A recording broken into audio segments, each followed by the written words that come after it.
For that date, the 1769th meeting of this august body.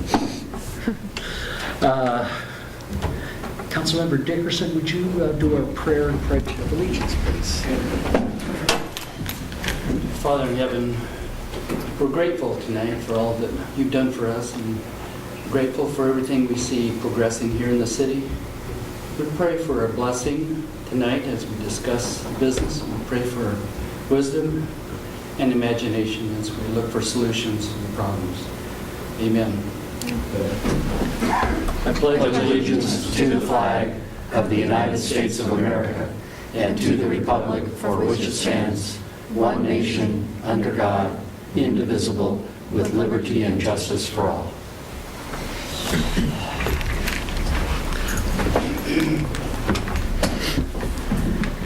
It's now our period for public comment. Anybody wishing to address the City Council, please step forward and state your name and address.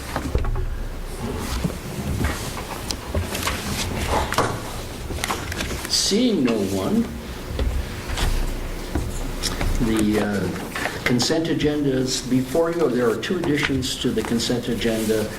That is the excusal of Councilmember Nyhagen and Councilmember Selby. They called in or emailed in this afternoon saying they were unable to be here. With that, could I have a motion? I will move to approve the consent agenda. Second. Been moved and seconded. All in favor? Aye. All opposed? Same sign. Passes unanimously. I'm going to change the agenda a little bit this evening. I'm going to ask Ms. Kilgore to do her 2017 revenue and property tax presentation, followed by the property tax setting levy, so we can let Ms. Kilgore go home. Without that, Ms. Kilgore. If you guys are okay, I'm going to stay seated tonight. Please stay seated.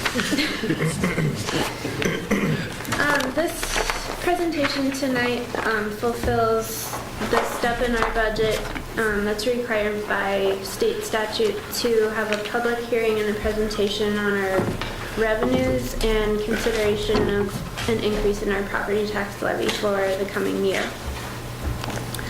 So what I've tried to do is start by outlining the major sources of revenue for the city for next year.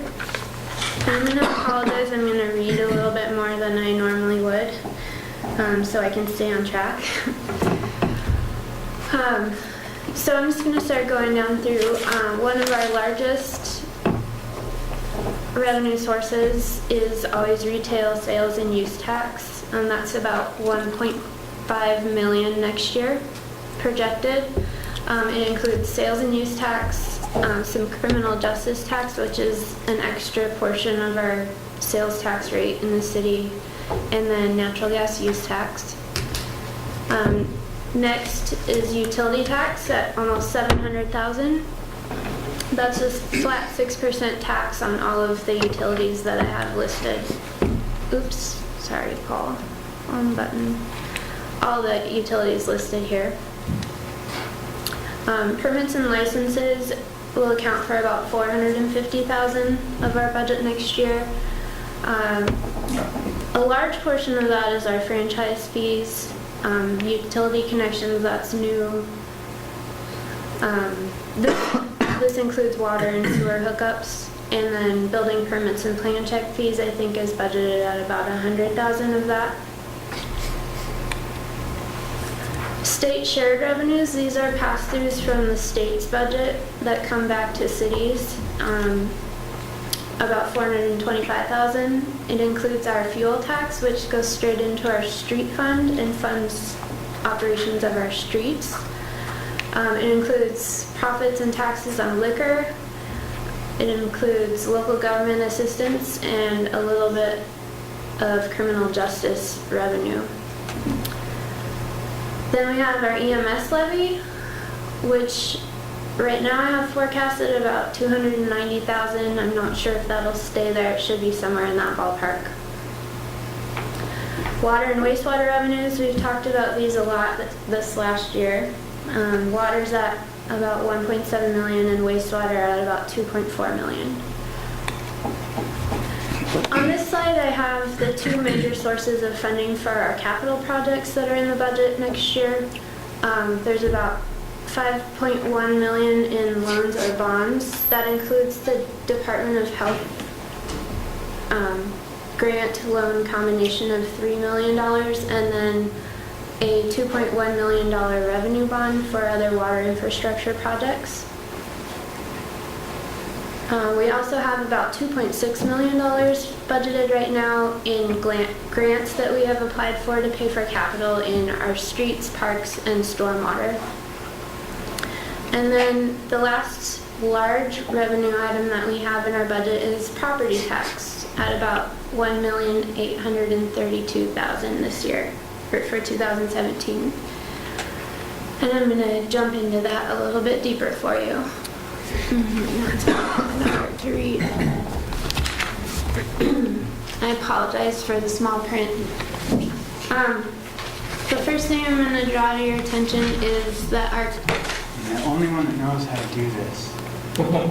Job security. Thank you.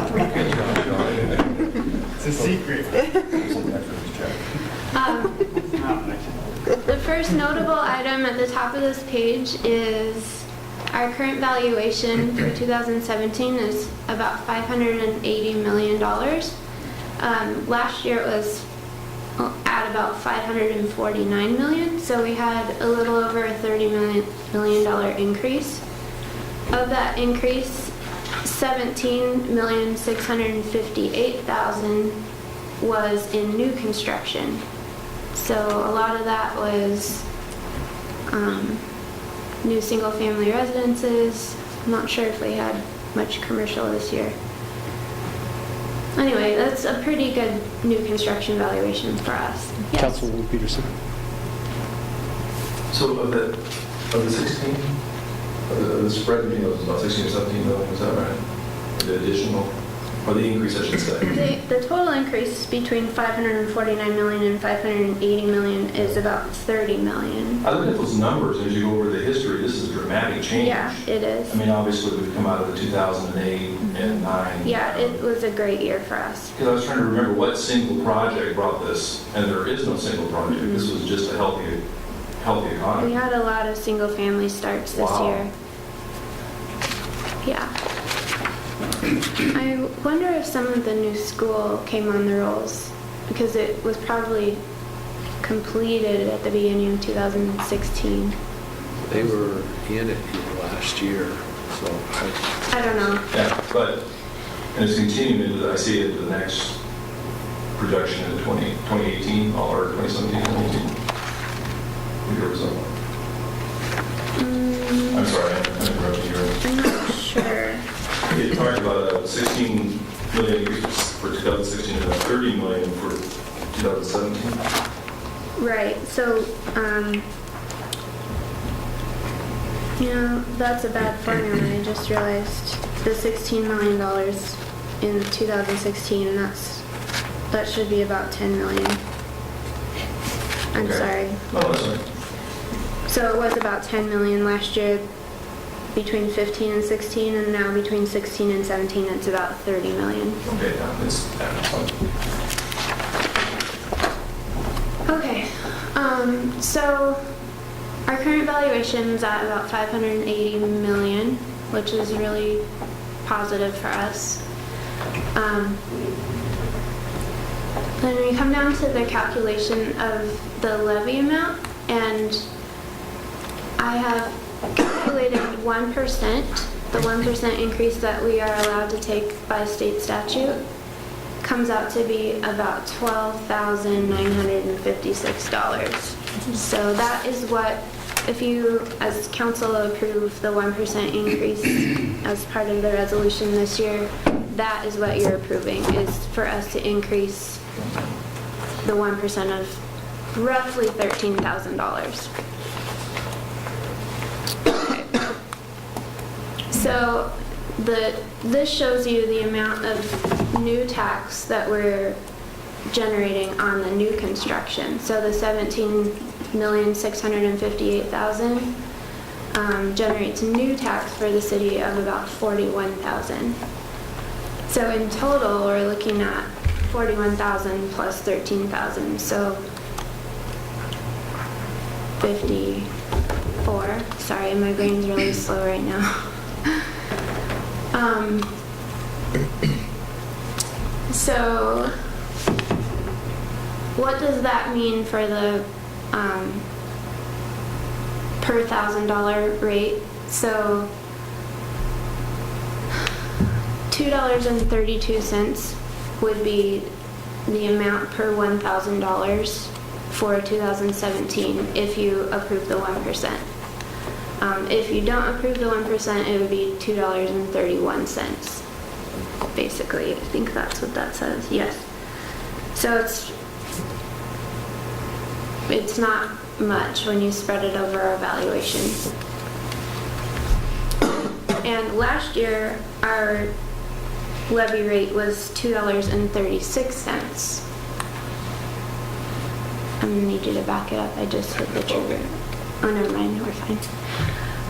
Okay, so our per thousand rate is decreasing from $2.36 last year to $2.32 this year.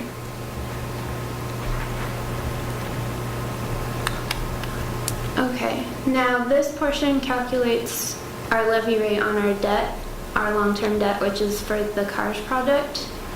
And that rate this year is coming out at 83 cents per thousand. Last year it was 91 cents per thousand, so it has decreased also, partly because the debt service payment this year or coming year is a little bit less, and partly because we have so much new valuation amongst which we can spread the levy. Okay, so the combined levy rate, if you take our regular levy and our debt service with the 1% increase, is $3.16 per thousand.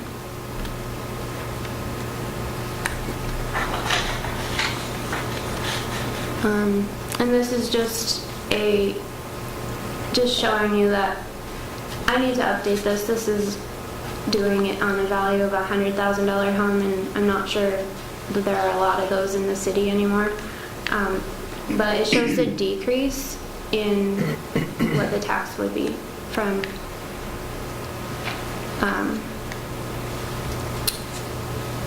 the previous rate to the new rate. So 2016 to 2017. Okay. So the total levy is 1.822 million, and we add 10,000 to that for public utility changes in assessed value. There's always small amounts of changes between when we adopt our resolution and when the tax assessor's rolls become final. So we add a $10,000 cushion in there. So tonight, the resolution that I have in front of you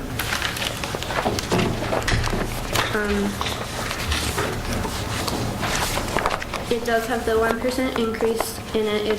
You would be approving the 1% increase in the amount of $12,956, and that would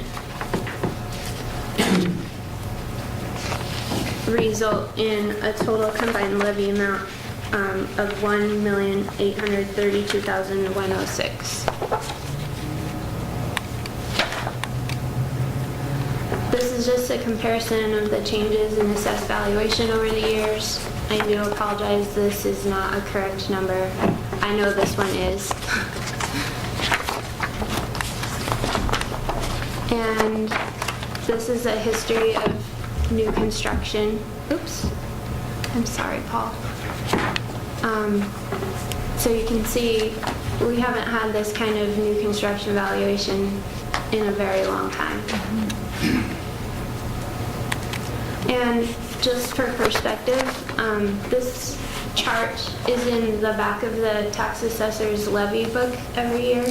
The county tax assessor does this chart showing the breakdown of what they're collecting and where it goes. And the total tax collected for 2016 was $70,516,000. And of that, only 1.7 million went to College Place, and that's only 2.5% of what's collected in the whole county. So 2.5 cents of each dollar collected by the county is actually what came back to the city.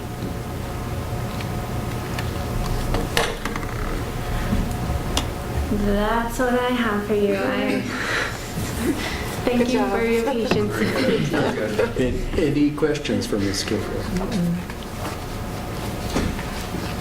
Councilman Peters? The 1.7 million in water, that I'm assuming included the action.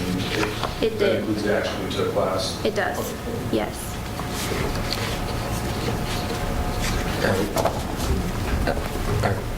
Out of curiosity, if you know off the top of your head, if you don't, it's fine. I was just curious, 2.5% of each dollar goes to College Place, is that correct? Of each dollar levied in the whole county, Yeah.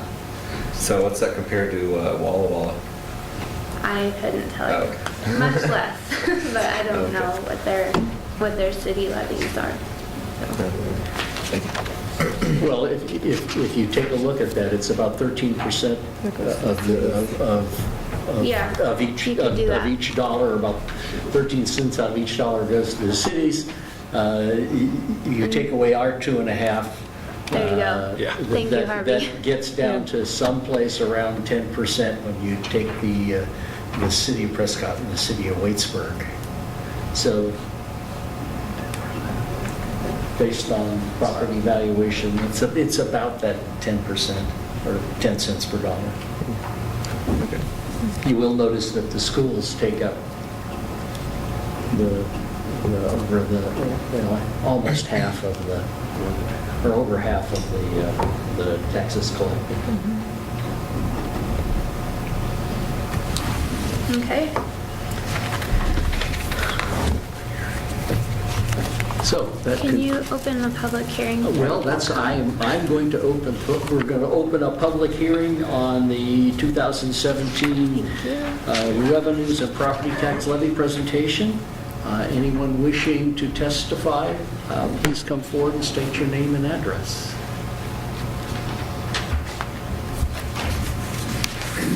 Once again, anybody wishing to testify on the 2017 revenues and property tax levy, please come forward and state your name and address. And one final time, anyone wishing to testify for the 2017 revenues and property tax levy presentation, please come forward and state your name and address. Seeing no one, I would accept a motion to close the public hearing. So moved. It's been moved. Is there a second? Second. It's been moved and seconded. All in favor? Aye. All opposed? Same sign.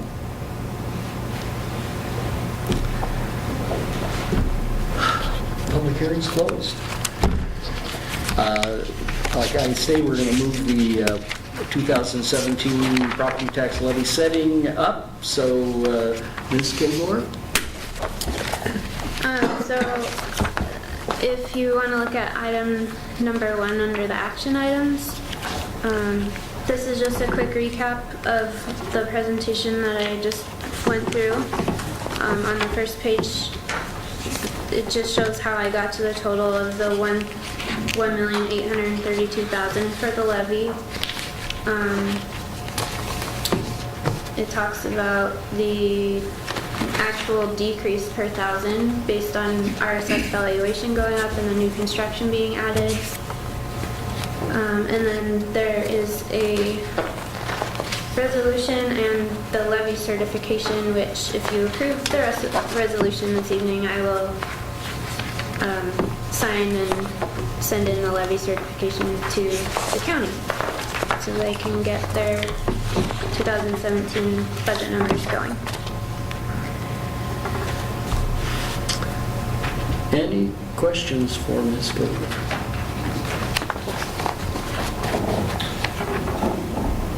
Councilmember Peters? The 30 million for 2017, is that off of a projection? Yes, the county actually sends that to me. Oh, okay. So it comes from the assessor's office. I just plug it into that spreadsheet Okay, and do. that's- yeah. Okay. Yep. Very good, okay. Any other questions for Ms. Kilgore? Do I have a motion? I will move to approve the 2017 levy rate resolution number 891. Is there a second? Second. Any further discussion? Hearing none. All in favor, say aye. Aye. All opposed, same sign. Motion passes unanimously. Presentation.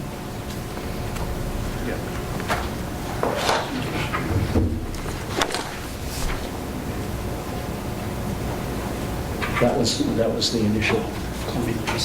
Yeah, so we moved up. Ms. Kilgore, thank you very much. Thanks, sir.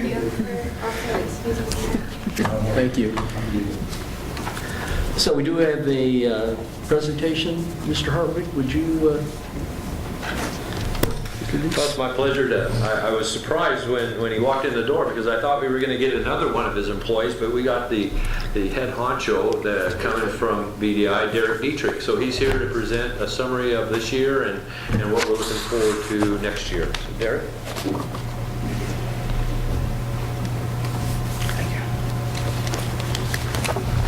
Welcome, Mr. Dietrich. It's fun to say that. First time. Yeah, I'm Derek Dietrich with Basin Disposal, council members. Yeah, I had one of my staff teed up to do this, but at the end of the day, this is, as I always am, trying to talk very personal. I've learned to not make this into an organization myself, so I try to build more and more staff. But at the end of the day, what's important is that I'm in front of the city and asking, am I doing a good job? And so that's why I'm here. And that's really the intent of tonight's presentation.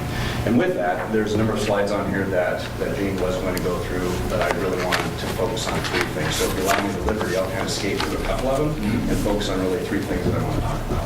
One is customer service and the evolution of the last couple of years to hopefully provide better and better customer service, both on the route side and on the phone side.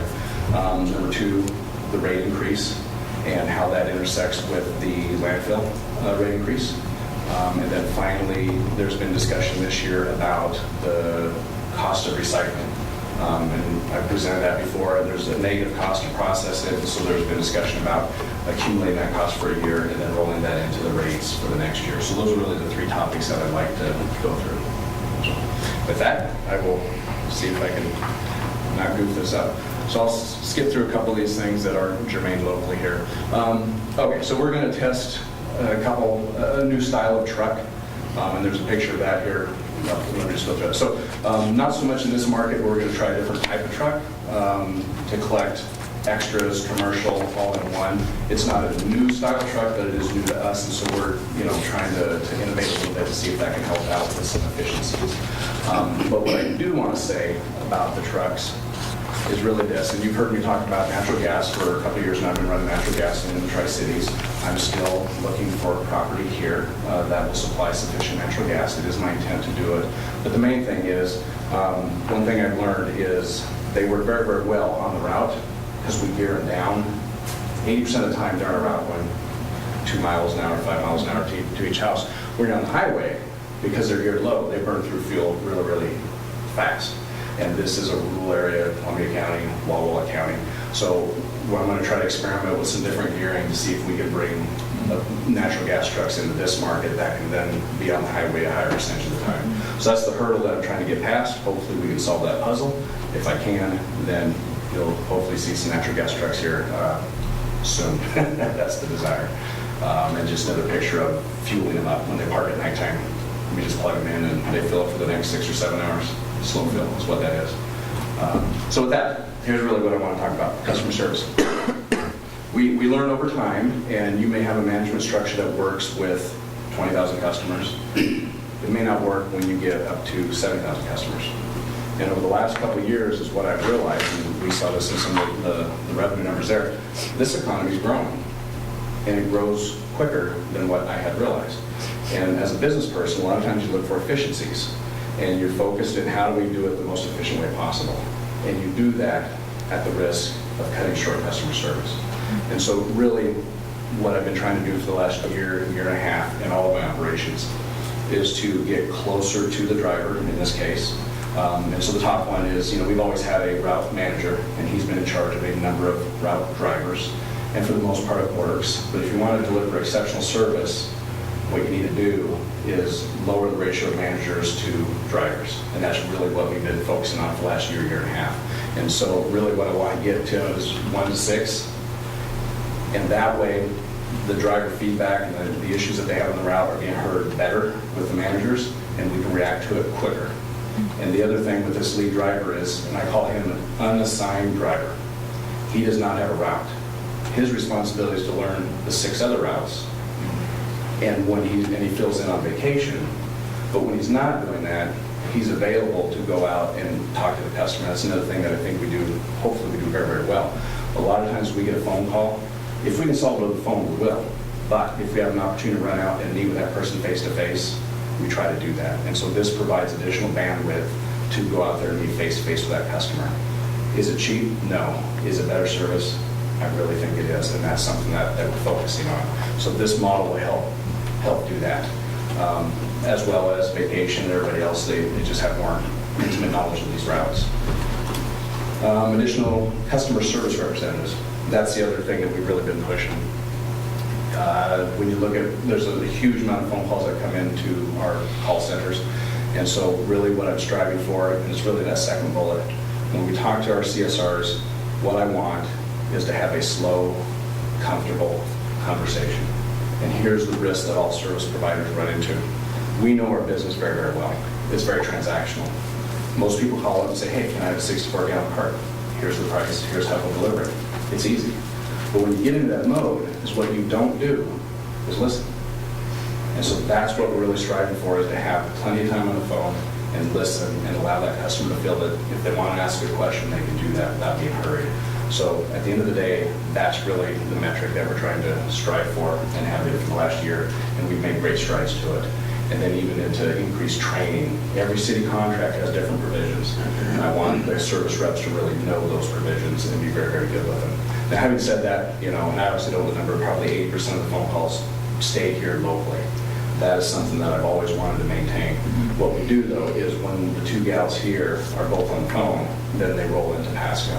So I at least want to stress that, because always, the other thing I've learned too is it's got to be local. And that's what we always want to maintain. So the vast majority of phone calls do stay here at the local office. So that's the customer service aspect of it. This one here, rates are rates. They've been stable, going up by the CPI. The only thing I really want to point out here is the landfill rate per ton. And that is the rate at the Sudbury landfill. And over the years, the price has gone up.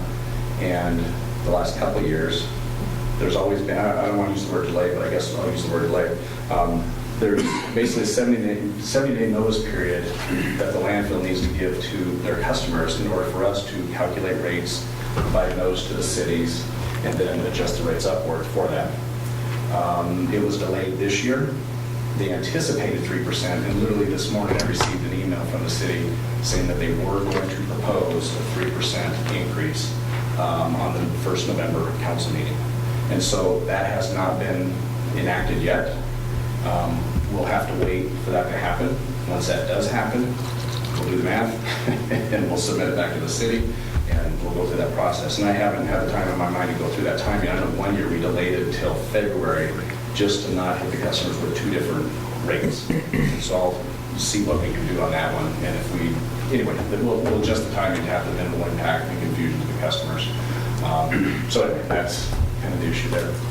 CPI is, we track the CPI rate. Current data, so this goes to growth. So residential cards, they've grown almost 3%. Commercial containers, and I think this reflects some of the earlier conversation. There's a lot of commercial activity out there. And And so from 60 to 75 containers, that's quite a big swing. Drop boxes, the percentage is wrong, 33%. There's no way to really, there's not enough demand for that level of service to have a trend there. Those are just as they happen, so I went drawing conclusions with that. And recycling. There continues to be increased demand for recycling, up 11%. And then again, the equivalent weight per set out, 21 pounds. That's just statistical noise, but that's a good weight per set out. It's been very, very steady for the last number of years. With that, then that leads into the really last one, commodity sold estimated amounts, $1,852. And I'll get to that maybe next. We'll see how these slides line up here. But that is also the third thing that I wanted to talk about, the commodity cost to process that. So we'll put that on hold and I'll go to this one. So this right here, so the letter, the request was sent to the city and the net change was 0.88%. And we all know how mild the CPI has been over the last number of years. You can't get much more mild than 0.88%. And so that is the requested rate change based on the CPI data. And then the last column is with Sudbury increase. I had them set it to 0 because we did not know until early this morning. And so what will happen is we'll readjust the grid. We'll put the 3% in there to account for that disposal increase and then send the final rates in. And just to give you an estimate of what it is, if they increase it 3%, roughly 40% of our cost is disposal. And so a little over 1%, 1.2% is how that will affect the net rates. Councilwoman 3%. The 442 there on the recycle line on the bottom, that includes the small increase that we voted to approve to offset the loss on The 471. the 470. Well, that's a CPI adjustment. Yeah, that. Didn't we do an ad? We did a special request to increase. It was a very small amount. Yeah. Is that in the 442 It says amount? 25 cents is the commodity loss. So here's my recollection, and I certainly could be wrong, but I don't think so. So any adjustment to the recycle bin would have been only CPI, and then there was discussion this year about how do we incorporate the cost of the processing of recyclables. And so this, in my mind, is really the first iteration to then say, okay, let's just take that $1,800 now. Is it the time to take those $1,800, spread those amongst the customer base, and then that would be. And I should have been looking at my own bill. So we have not implemented that. No. I'm sorry. I apologize. Yeah, no. And no matter what, I hope I always ask for permission. No, I bet. Yeah. So, yeah. So, okay, so that's that. So the main thing in this one is we will incorporate the 3% once we know that's a pass and official, and then have final rates. I always include this slide. This is kind of the stuff that we do help out with throughout the year. And this goes to the third topic, the recycle pricing. And the idea was, and help me out if I'm on this one, to spread it out amongst the recycle rate base exclusively. For those who choose to recycle, then they will bear the cost of the negative processing cost of recycling. And so this year, it'll be what's called a stub year. It'll be, January through September, just to get the dollar amount into the rates. And then now, once we're into a cycle, it would be September to September every year. Total annual cost, and then spread that out amongst the, I forget the number, 707 recycle customers that are there. And so this really here points out it. So what we do is we collect curbside recycling from both city communities here, and the green one is College Place. And so each month you can see what the net cost is to process the recyclables. And as what that is, for the last number of years, and you'll remember a prior presentation, the demand for commodity is so low that there's a cost to process it. It's not as costly as garbage, but there's a cost to do it. And up until now, we've been absorbing that. And then the discussion was, okay, how do we account for that and spread that out amongst the base? So far, year to date, it's been $1,800. In theory, those $1,800 get spread out over 770 customers times 12 billings, hence the 24 cents or whatever it came out to be. So, and this right here shows, beginning in January of 2013, used to be a positive $20 throughout time, went negative, and we're getting close to zero again. And we'll see if zero stays that way for a while. So it'd be tied to the Chinese future markets on recycled newspaper. Yeah, that's the. It's an interesting thing. You probably did the prior speech out. Yeah, I think for a good number of years we'll be lucky to keep it at zero. Yeah. So, anyway, I had the 3 topics that I wanted to talk about. With that, I'll turn it back to council and ask the question, how am I doing? How are we doing? And answer any questions you have. Councilmember Dickerson. I just thought I'd mention that I see garbage cans sitting on the street off the curb in a new section of our main avenue. And as you go around the corner, it becomes Rose Street, and the travel lane is so narrow there that by the time the can is out off the curb, Or further. and you try to stay away from the yellow line on the other side, you only have about a foot or so on each side of a normal pickup. Right. How do you communicate to the customers that they need to keep them up on the curb? Yeah. I saw a whole number of them that way. Some were up there, but most of them were on the street. Yeah. Is what I'll do is talk with my route manager, and then we'll walk that area and see what it takes to know to find. We have can hangers, and then and Jerry does very, very well with this, is knock on the door and talk to them. Now, admittedly, we may be part of that. The drivers, by the way that arm works, we like it at ground level. That's what I was curious about. Yeah. That in this new system you have proposed, is that from the front or can it be from the side? It's from the front, and there's a lot of pluses and minuses to it. The short story is the equipment that we've used since literally 1982, and we're one of the first people in the country to use that. They discontinued it. You know, things do change, and after 30 plus years, they got rid of it. So now we're experimenting with something else. And I think it would address that a little bit better, but there's some other issues that'll pop up too. But truly what happens is it's the angle of that arm. And if you come at it at a different angle when you come back down, it puts undue pressure onto that cart, and then you start harming the wheels and everything else. And so the drivers like to have it flush. Now, do other places where you put them on the street or the sidewalk? You bet we do. It's just a matter of being aware and maintaining that. So yeah, I will address on those. And in that situation, there is no sidewalk. It's gravel. There's a curb, and then it slopes back, and so that's probably why they don't do it, because it's not level. Yep, and you know that too. So even if there's a backward thing, when that thing comes down, then it has a propensity when you let go to, that cart will go the other direction. So the one thing about human nature is we find a way to make it simple, we'll do it. And that's what so I wouldn't doubt one bit that we've kind of tailored, the drivers have kind of tailored that to their suiting also. So, but yeah, but I'll mention that to Jerry and we'll kind of walk through that.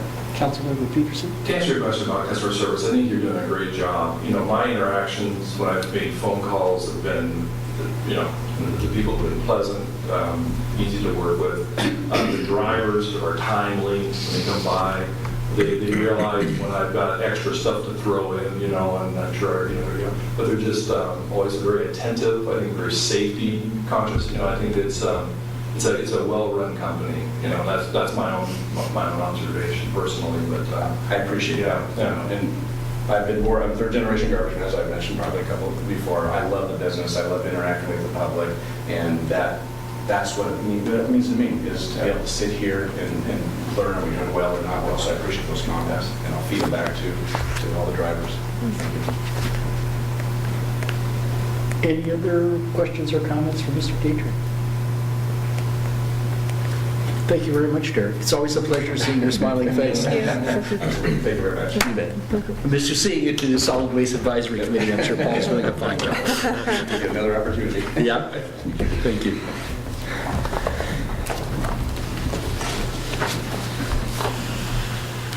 So, action item number 2. And I replaced that in the binder with the document, 2 documents I handed out there. As we were in the process of hiring a city manager and a police chief, and as we got ready to offer a salary to the prospective city manager, what I noticed is that our salary schedule is set up so that it was actually more than he had requested for a salary. And the police chief, our consultant Prothman, took a look at our salary schedule, and when we looked at the candidates, said, you know, you really aren't paying enough to get the kind of candidate that you want to get based on the salary schedule. What I'm proposing is that Instead of using a set salary progression like we currently have in our wages and salary ordinance, that we put a range in there, a low and a high, and then allow the hiring authority for have the mayor do the negotiations, and with the approval of the city council, use that as the base for the salary. And the other thing that I would like to do, especially on those positions that are appointed, is use pay for performance kind of salary increases, so that if the city administrator or the police chief are meeting the goals that the city administrator has set out along the way, that they can be offered a salary increase with the approval of the council, rather than an automatic 3% a year in addition to the CPI increases. May I answer any questions? My question. Normally, the city does what it can afford, Yeah. you know, and do we have the revenues to cover the cost? Well, we certainly have budgeted the revenues for the city administrator. Do the actual revenues look healthy? Well, Because I think last meeting we were here, there was a warning, kind of a red flag. Yes, that Sarah put out that we're $500,000. Well, what we've $40,000. We need to make up for it somewhere. with Sarah's injury, we've been slow in doing our budget pruning. The way that Mr. Jackson and I approach this is, okay, everybody put your wish list in. Yeah, sure. And that wish list was about $500,000 over the projected revenue. Yeah. We have yet to come back and say, no, we're not going to do this, we're not going to do this, we're not going to do this. We've done some things this year. We proposed in putting in a standard replacement funding for our equipment rental and reimbursement fund, so that if you've got a police car, we're going to take that out and every year put aside enough so that at the end of the useful life of a police vehicle, that there's money there to replace it, rather than coming back and asking for the full value. It's those kinds of things that we've done. We've also started putting money aside for when people retire, make sure there's funds available in a dedicated fund to pay their vacation and sick leave out of that. So there's a variety of things that we have to prune. We'll be doing that, but on December 31st at 11:59, there'll be a balanced budget. Sure. Hopefully a lot before then, but yes, and that's the whole goal of this. And again, my goal is to get the right person, the right job, with the right pay. And I like what you're doing. I'm all behind you. Understand? Yeah, and it looks like maybe with the extra $30,000 of revenue coming in on property tax, and then the levy, another $13,000. There's enough to pay for one officer. Well, we have right now 2 officers in the academy, Sergeant Benfield. I have 2 officers in the academy. One's on the injured list that just came back to light duty, so we'll be back soon. And then another one that will be going.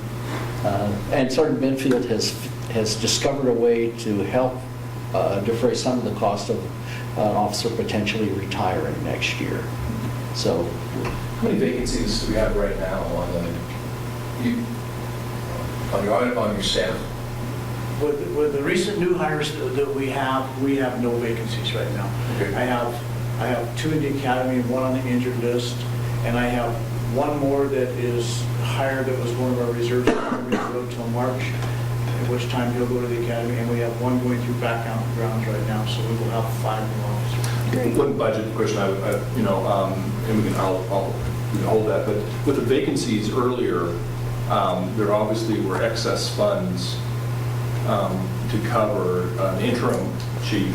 And I'm wondering, I'd have to look at that budget bucket, because I'm assuming there are excess funds in there, perhaps, Well, with the vacancies of patrolmen. There's some excess funding there. However, remember, we paid a premium price for our interim city administrator and interim police chief. Those costs were significantly higher than that. That and the prior administrator's separation payment was significant. So I don't think we're going to, I don't know the exact amount, but there's no big pile of money. Okay, all right. I get it. Just to add to Lauren's comment, he was perhaps suggesting 1 year, and there were actually several years. Yeah. So one of the things that Mr. Jackson and I had chatted about in the longer term for budget issues was we were operating with a fairly significant current expense reserve, and we'd like to take that down to about 15%, a reserve of about 15%. So you're going to see the significant spend down, and we're trying to balance that out between recurring costs and one-time purchases. So there's some fairly big ticket items that we'll end up having to deal with here in the next year or two. So it's there.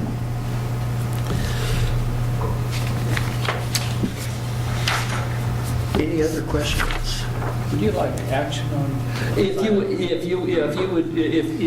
you would just allow me to do that, I'm not sure what form that would take, but. Well, let's just put it this way, I move that we approve item number 2, setting salaries for a city administrator and police chief. It's And been recommended action. Yeah. Any, is there a second? I'll second. It's been moved and seconded. Any discussion? All in favor? Please say aye. Aye. Opposed? That passes. Mr. Hartwig.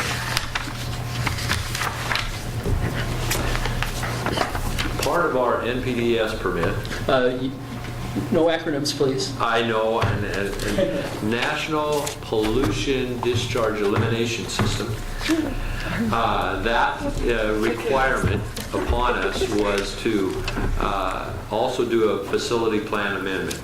That is being spurred because they want our discharge out of the creek by the end of our next cycle, which is about 7 or 8 years. And so they want us to do, and requiring us to do a facility plan amendment to review our process in light of regulations that are coming down upon us on TMDLs, toxic management load, daily load, and and also for PCBs and stuff like that. So, and I can't explain what PCB is, okay? Polychlorinated biphenyls, a product that was used primarily in electrical transformers as a cooling oil that sticks around in the environment forever. Yeah. And so we need to have we need to hire an engineering firm to do this facility plan amendment. They're going to be reviewing, they'll be reviewing the whole operation in lieu of what the requirements are going to be, and can our existing treatment facility do the process necessary to meet those requirements in the future. So this is just for asking you for authorization to go out for ad for an engineering firm to do this. We will then receive the request for qualifications, and then we'll evaluate them. We'll bring them back to the council for authorization to hire. I will say that this is about a process that takes about 1.5 years, this evaluation, this amendment, and I would tell you that it's probably going to be between $200,000 and $250,000. Thank you, I was just going to ask. Okay. I've been talking with Sarah, and it is planned for in the 2017 budget that's being presented. So I would just request authorization to go ahead and request for qualifications. Any questions for Mr. Hartwig? This is something that I think probably most of the members of college, the citizens, don't realize that we're doing. I don't know, is there an education process? I don't know if this would be, in other words, we're doing this. This is required, Yes. but it's a good thing. Well, it's a required thing. I suppose you could say yes, it's a good thing, because we've got to do something to be able to meet the oncoming requirements that are going to be placed on our system. Right. And so I would say that if the mayor is amenable, we could do a newsletter article on this. Not now, but I'm thinking people don't realize that we're spending $250,000 to meet, Yeah, just to determine how to meet. Yes. Yeah. Right. Yeah, so I think. And it may behoove us for the council to take a field trip out to the plant to see our tree farm and our farmland and have an understanding of the fairly complex system that we have. Yeah, and I will have an update for you on the tree farm here probably pretty soon. Okay. Any other questions for Mr. Harvey?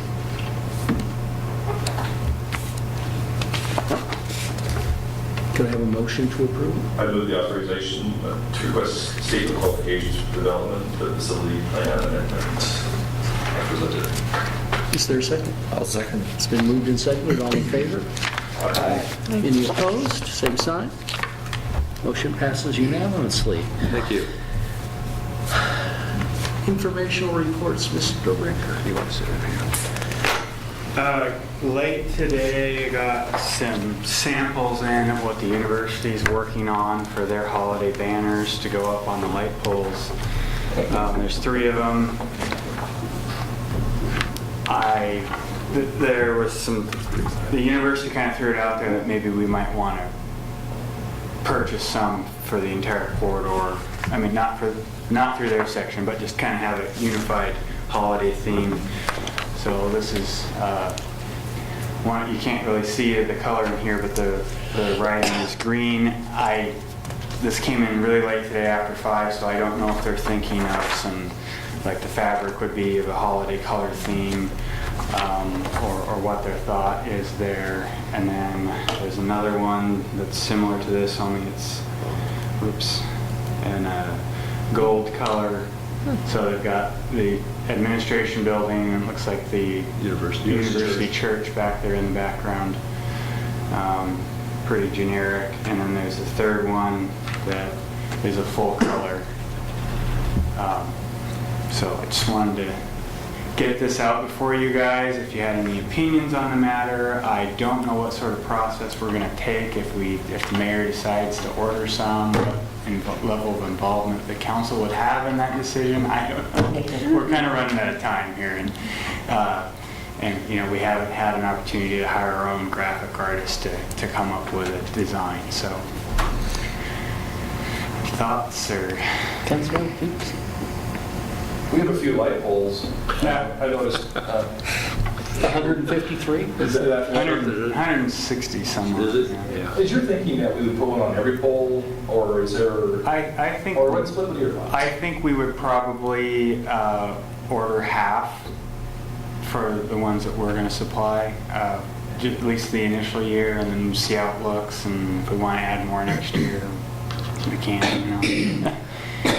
Because we're looking at probably $4,000 easy for.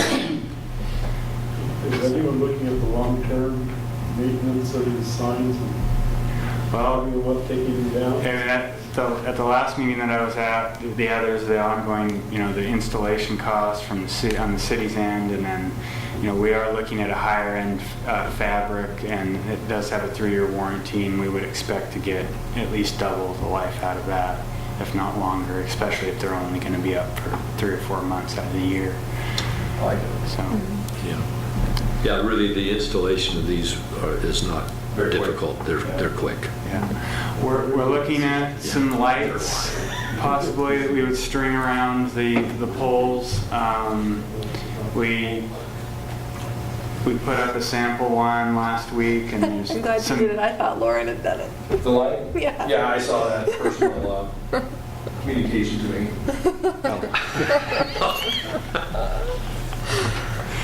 There's some mixed feelings on the appearance of that. So I don't know where that'll go. And the length of time it takes to put up. Yes, that's part of We it. have a training issue. Yeah. Why didn't they build them in? Yeah, right. Well, they have a plug-in on them, so that's a start. Yeah. That's cool. Yeah, each light has a plug-in at the top. Up at the top that's Yeah. shielded, so.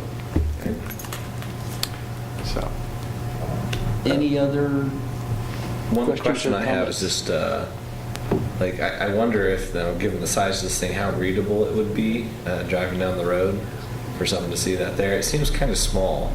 I'd like to see something maybe slightly larger font. I know the Peace, Joy, and Hope section would probably be pretty difficult, so maybe that might be some feedback to provide them. last week we actually met with CM Bell, and they just offered some free advice that when we are considering wording, stick to limit it to 3 words, and simple message. So this might be a little bit busy. Maybe it should just say Peace, Joy, Hope on it instead of Happy Holidays, or some say Happy Holidays and others.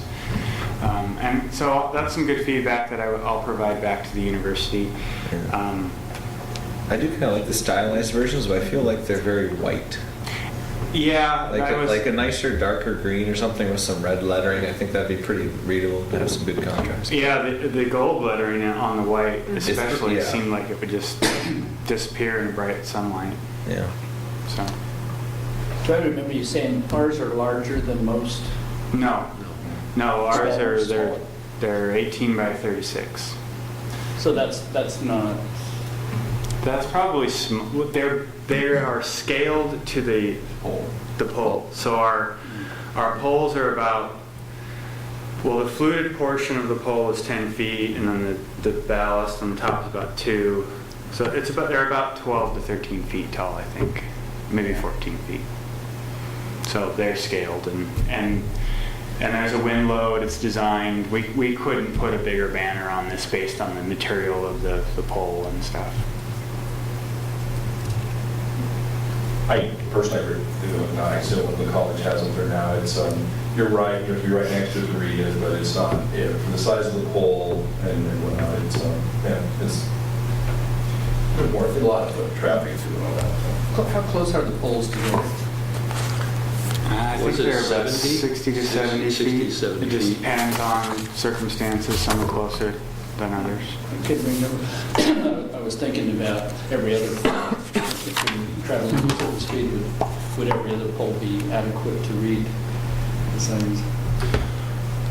Quick question about lighting. Is there, we have white lighting, this is really minor. We have white lights and we have yellow in the intersection, high pressure sodium. Is there a thought of, does it matter of matching that with the existing lighting, or are you guys okay with that? In other words, the intersection of 4th and is high pressure sodium. Everything else is a white LED. What are your thoughts? I really want to have my guy look at being able to retrofit those so they provide the same light. Okay. Yeah, that would be the goal. Yeah, we could probably order the same fixtures that are on the Whitman and 12th intersections. Question. Yep. Other questions or comments? I think we press ahead, John. Okay. Thank you. Sergeant Benfield, do you have anything to share? I don't see that. Unless the council would like to see some pictures of a recent grow operation, I've interrupted, so. I don't have a slide presentation, but Actually, I think we could probably actually show them Okay. after the meeting. Oh, it's in there. I can smell it. We recently discovered several grows, most of which were in the area across from Community Bank along the creek there on Commercial Avenue. And we've got quite a large amount of marijuana drying to be disposed of in our Sally Port at the moment. So I'll pass this around. This has pictures of the grow itself, and it also has pictures of the marijuana drying in our Sally Port.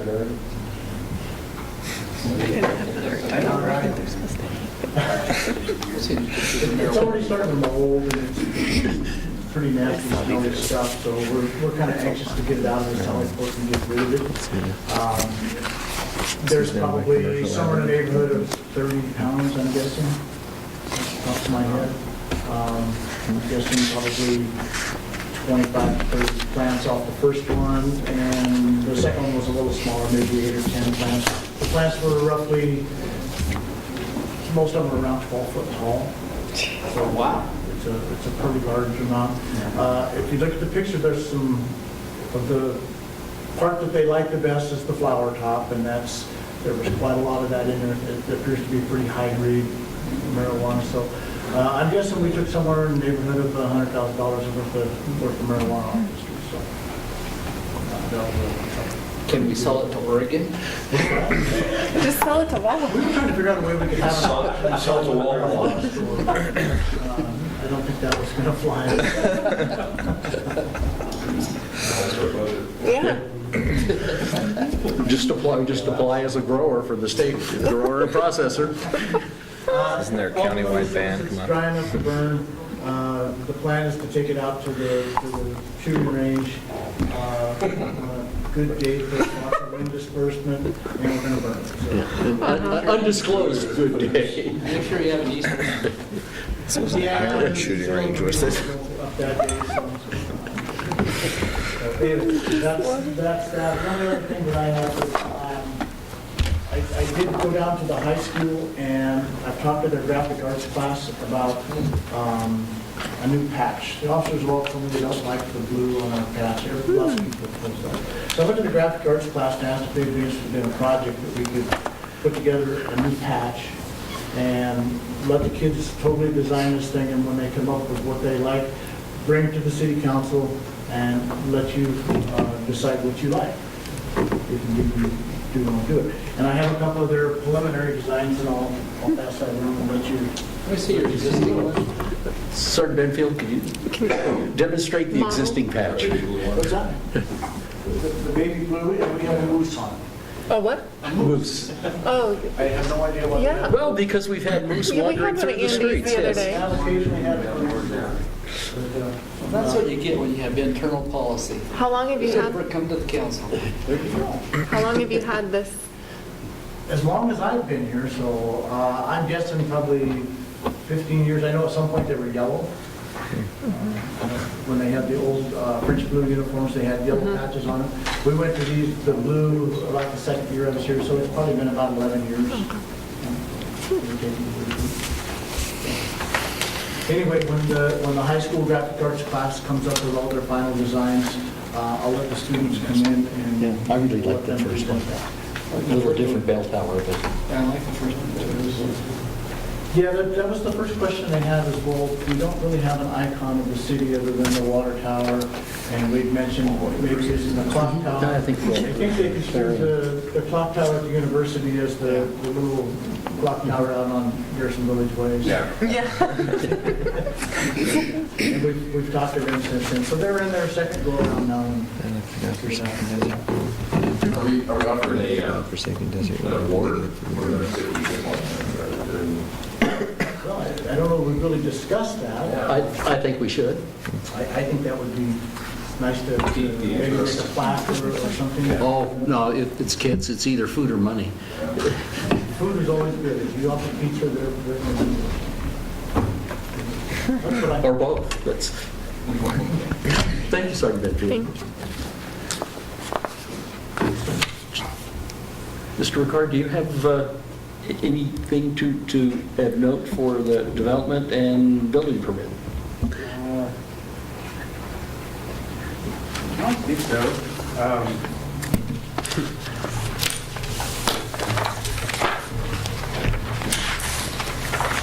The Whitman Crossing, you guys probably saw the sign, you've seen the sign across from Home Depot. It's our Whitman Crossing 2 on C Street. I know, it doesn't make sense. We tried to convince the developer to change the name of it, but we've gotten through environmental review on that, and we're finalizing the civil plans and the structural plans. They're going to build that first building, so next to the Banner Bank and Oil Can Henry's. I think they're going to do 3 phases. There'll be the nice architecturally appealing one up front, and then some smaller scale buildings that'll be along the perimeter in the back in the next couple of years. But that's probably the biggest thing on the horizon. Ellison Roofing is looking at an expansion.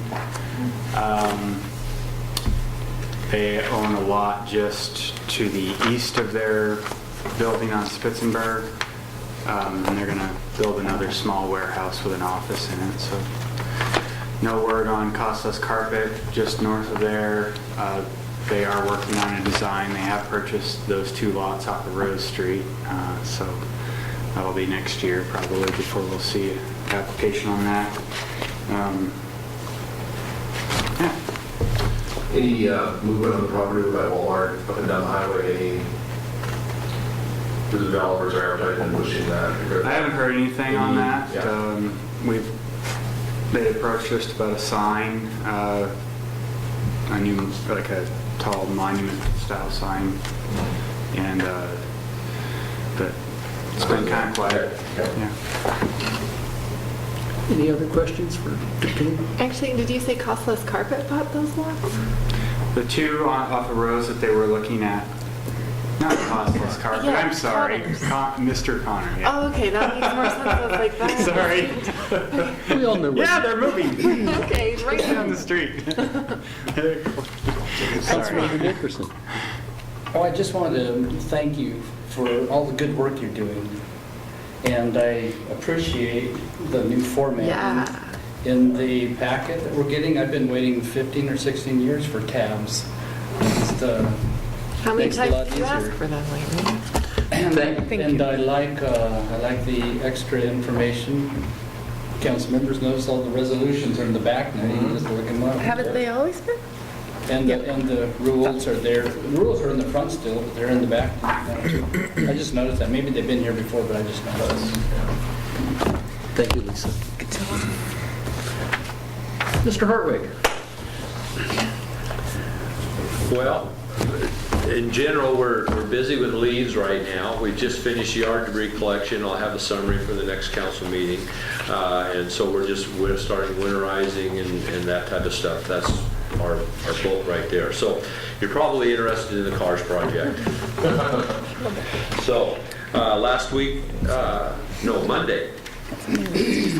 Yesterday, they paved College Avenue first lift from Sunny Drive all the way to the end of the project, and first lift on Majornia Road. So all that's first lift. I'm hoping they're working now on Lamperti, digging that out and getting subgrade, and then building that back up with rock to get curb and gutter, and hopefully the paving will follow right along. So we're really dependent upon weather. I mean, really, it's been nice temperature-wise, but the rain has been difficult to work around. So, and then we've been competing between the city of Walla Walla doing Chestnut and we doing College Avenue. And I told them, well, there's really no choice. You know, it's really College Avenue that should be priority. And we started first. Yeah, we did. So, but anyway, so they're pushing on along. Just so you know, the deadline date for a contract is November 17. What they need to have done by November 17 is substantial completion, which basically means all the major components are done. So there might be little fill-ins on concrete or things like that. It's going to be really tight.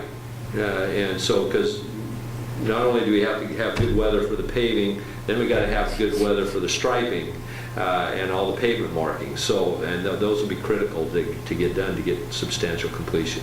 If they don't make that date, then you run into other issues, what they call liquidated damages or LDs, and so forth, that you'll be working through that process. So we're working with them, trying to getting them done, doing everything we can on our end to do it. But right now it's weather and time. So the word substantial is determined by Us. you. Yeah, Substantial. and contract, but all the major things have to be done with minor. It's a little leeway as far as Yeah, we would concrete work. expect obviously the roadway done and the striping and markings on the roadway. We'll expect lights in. We'll expect at least walkways, pedestrian walkways all the way through the project, 4-foot walkway on both sides. We'll expect trees in, the signals operational and so forth.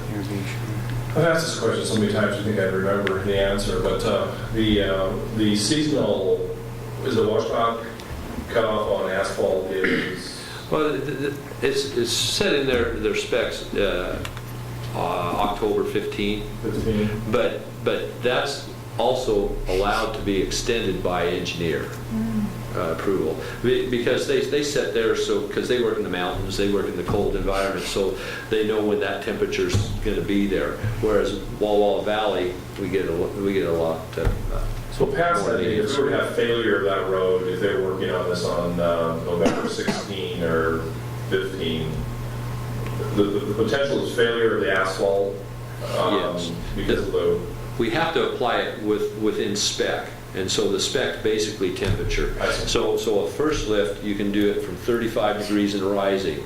Your top lift, it has to be 45 degrees and rising. So that limits the time of day that you can do it and the length of the day. So that's the issue. Okay. And then top lift, you can't be doing it in the rain. So if we have horrible, and I'm just, I don't want to be a pessimist here, but if we have horrible weather between now and then, will they be on, and they don't get the asphalt down, the second lift, let's say, or whatever it's called, that would be a situation that's out of their control? They're allowed weather days, but then we would be looking at, did they progress the work Earlier. diligently where they could be done? Yeah. That's where it will get interesting. Okay. So you also mentioned that they paved from Sunny to All the way Lamprey, but is there paving between 12th and Sunny? Yes, it's all done. Oh, So College Avenue is completely paved Oh, okay. for the That first must have just lift. happened. Yeah. Yes, Monday. Oh, okay, Monday, that's why. Yeah. Paul, any update on why the no parking signs are parallel with the street? They are, the ones that they're putting in now are 45'd. And so, Really? yeah, I called them on it and I said, that's not acceptable. Because we had people parking in front of those signs. And you get out of the car, you don't look that way for a sign. And so I told them we want them visible as you're coming in to them. So, yeah. And then since it's since they've already installed it there, they would charge us to do that on the north end, so we'll do that with our crews. Oh. But we'll turn them to 45. After I saw and I've seen those cars parked there several times since. Yeah. But after I noticed that first one, I see them all the way up and down. Yeah. College and So they're these everywhere. are supposed to be put on 45 and on 45-degree angle. I gotta tell you, it looks so nice. I came in late the other night from Portland, and I took the long way home just to go down College Avenue and look at the lights and the students walking around. I mean, it looks really nice. It does. It's just, it's good job. I have a very graphic description of what the process has been that I won't share in public. Yeah. So anyway, we're working diligently on that one, and really the crux is just getting weather so they can get the paving, and then they're working hard on sidewalks and so forth going south of 12th. Thank you. Any other questions? So, fire department monthly report. Anything to share with us? Well, I don't have anything exciting like PD pot. I said about the thing about bag pot. I'm not You'll be there for the burn. Yeah. We'll be upwind. We just got to hire 8 new volunteers, so we'll be training them up and getting them on board. We have 2 volunteers currently in the EMT program, so we will have those ready to respond from January if they pass the test. And our loyal members are still being very, very, very loyal. We have some frequent flyers. We met one of them 5 times Saturdays. Starting at 11 o'clock at night. Thank you, Chief. That's a long night. So I have an add-on and information. A while back, the City of Walla Walla's Public Library posted on their Facebook page asking whether or not there were people interested in College Place and getting library cards. So I politely asked them to talk to me, and we've met several times on looking at that. City College Place put this forward. This is just for information only. Basically, they are willing to offer our citizens a library card at a. They're offering now, you can get a family library card for $68 for a family. If they look at this, what they're asking for just in general is perhaps a contract with the city, initially proposing about $75,000 a year for library cards for the citizenry. So as we have not put anything like this in the budget yet. But as we work forward, we'll take a look at this and we'll come forward to do that. Councilman Dickerson. I've seen this issue come and go for many years, and I know that the city has reciprocated and adopted policies for reimbursement, and I don't know when those policies ended. Could you come back with a report sometime and tell us where we stand currently on reimbursement? Well, I do know, what I know personally is at one time, Walmart was reimbursing half of the cost of a library card for the city of Walla Walla. At the time, they were charging, first of all, it was an individual library card, not a family, not for a family, and it was like I think it was close to $100 a year for a Walla Walla library card. So they've dropped their rates. I will follow back up and see whether Walmart. Yeah, whether we have an existing policy for reimbursement, because we did for many years. So we'll go from there. The city to the citizen. Yeah. So we'll go from there. I'm happy to do that. I just wanted you to see this. I thought it was very generous of the city, and we'll kind of go from there. And there's a chance that it's maybe an annual thing that's in the budget. I just don't remember. It could be that it wasn't budgeted one year and it hasn't been since. So now we'll go from there. Probably the case. Any other discussion from the council members? Seeing none, is there a resolution to close the council meeting? I move we adjourn. Why don't we just stay another couple hours? You're on your own. All right, I'll second that. It's been moved and seconded. All in favor? Aye. Any opposed? Thank you very much, ladies and gentlemen. So we get to go see the